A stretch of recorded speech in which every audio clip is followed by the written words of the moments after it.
Hello, welcome back to my channel. In this video we are going to do an examination of UFC main event last time around, Francis Ngannou versus Cyril Gane, and try to understand whether the judges got right. Many people were saying like this fight was actually judged very badly and actually Francis Ngannou didn't win. So we're going to do round by round, play by play, understanding whether, you know, Francis Ngannou actually won the fight or, this was a bad decision. So basically, this was a title unifier because Francis Ngannou was the undisputed champion and Cyril Gane was the interim champion. So that was, one of the lineups. But the main thing is that Francis Ngannou was under this immense pressure because he was on his last fight in the UFC contract, and many people think that this might be his last fight in the UFC. So this was actually a very important fight for him. He wanted to do boxing with Tyson Fury, so I guess it is a very important fight for him. So let us begin by round one, round by round, play by play, understanding of the fight. In round one, I think both men begin in the orthodox stance, and Ngannou tried to push Gane to the outside. We know that Francis Ngannou has some crazy punching power, so I think that Francis Ngannou making Cyril Gane going backwards was actually a win for Francis Ngannou. And then he shoots a takedown, and then Francis Ngannou actually lands an uppercut in last of the round. But what happened in the middle was Gane was picking Francis Ngannou apart, and because Gane is a better technical, kickboxer than Francis Ngannou, I think Francis Ngannou is a better puncher, but Gane is a better kickboxer, you know.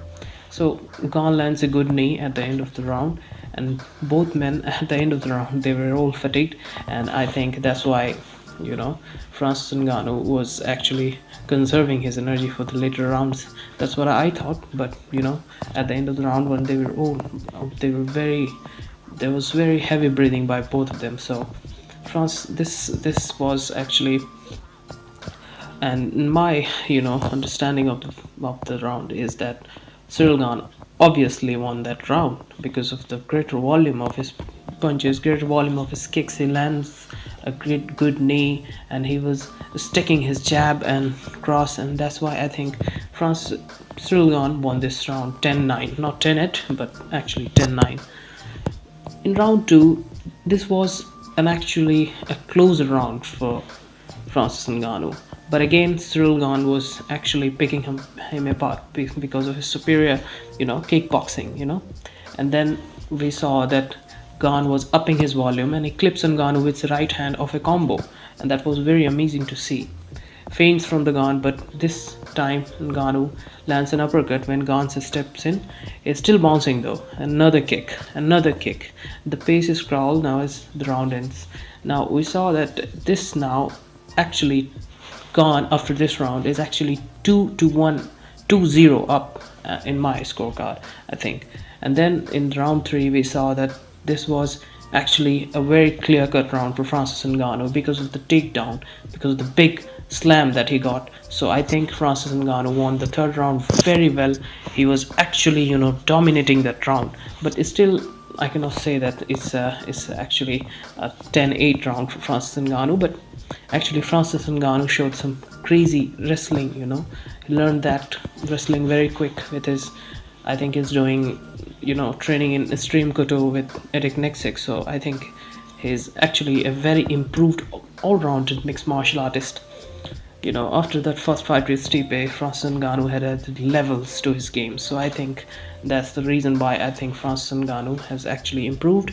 And after 3 rounds, I think it's 2 rounds to Cyril Gane and 1 round to Francis Ngannou.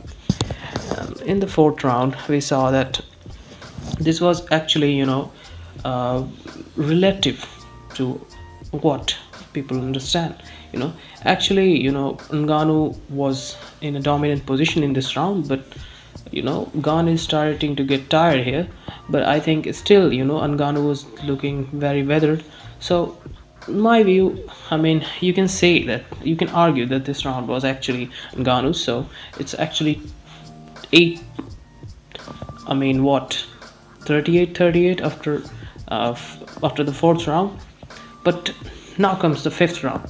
Now here, 2 rounds to gone, 2 rounds to, you know, Francis Ngannou. But you know, this was an actual round where you would, based on your understanding of what the judging criteria is, you can score it either for the Francis Ngannou or to the Cyril Gane. So I mean, like, when you look at this round, actually this round, you know, Francis Ngannou didn't get a takedown.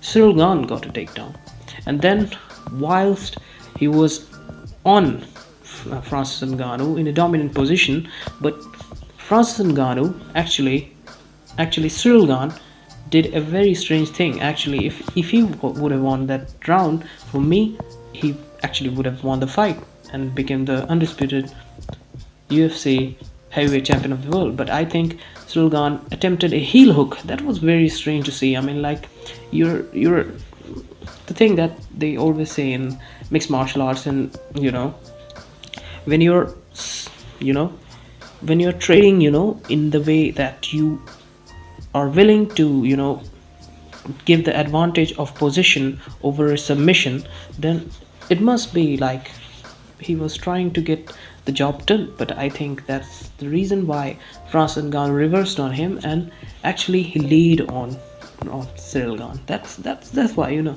it was very interesting to see, because actually Gane was trying to do Kimura, Gane was trying to do, you know, heel hooks. So Gane was actually trying to win the fight, actually to end the fight. But Francis Ngannou was just laying on Cyril Gane and trying to, you know, have a dominant position where, you know, actually he can you know, control Cyril Gane. That's why I think, you know, it's subjective. It's subjective, I think, and for me, you know, I would say, you know, the fighter who is threatening to win by submission or by knockout or technical knockout, for me, it's I mean, that's more important than laying over your opponent. I like wrestling, I like Khabib, I like those guys that wrestle, but you have to do something, you know. That's why I think, I mean, like, you can give this fight to Francis Ngannou, I don't have any problem with that, but I think in long run that would be not, you know, very good thing to see. That's why I think then, actually, after the fight, Dana White didn't put the belt on Francis Ngannou.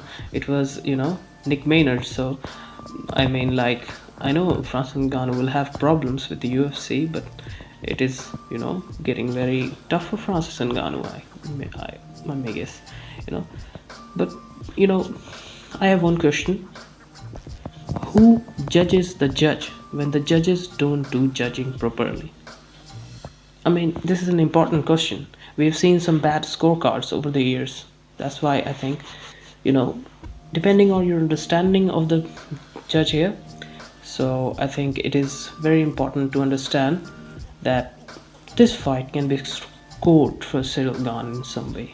So I think it's you know, it's rational to think whether Cyril Gane might have won this fight. I mean, like, this could have been Cyril Gane's fight. So I guess, so that's my, you know, understanding of the fight.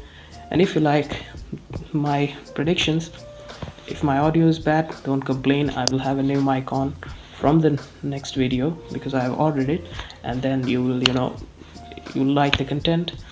And if you haven't, if you understand, and if you agree, then please like, share and subscribe. This is your Stupid Boy UFC, your channel. Thanks.